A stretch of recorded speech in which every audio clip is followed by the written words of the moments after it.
नाटक बनवण्यासाठी आपण इतक्या वेळेपर्यंत थांबलात म्हणून मी स्वरगंध कला मंचतर्फे आपले आभार मानतोय।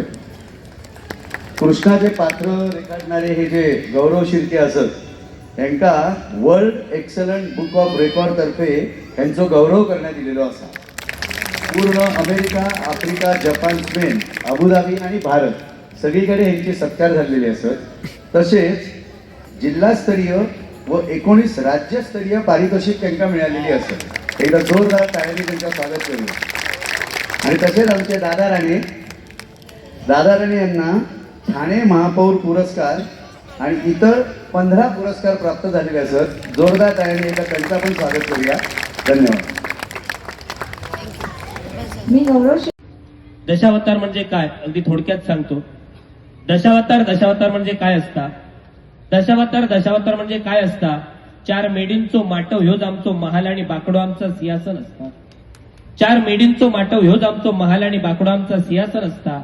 हय इल्लेल्या राजाक तोच मान सन्मान गावता। आणि पाठसून वनशोभा बघूक इलेली मुली सुद्धा ह्याच आपला अरण्य म्हणता।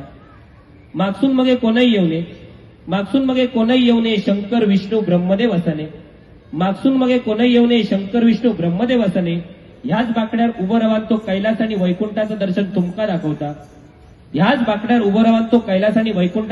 तुमका दाखवता। संगीत सदवालो मधो 3 तास बसा नसता। गावली तर चाय नाहीतर पाणीयार सुद्धा रात्र गुजरायता।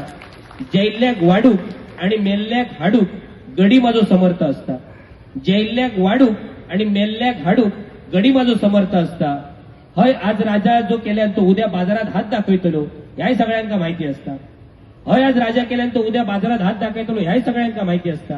या सगळा खोटा हा याची जाणीव सुद्धा सगळ्यांका असता। तरी सुद्धा 3-3.5 तास जा तुमका एका जाग्यावर बसाक लायता ता आमचा दशावतार असता। धन्यवाद।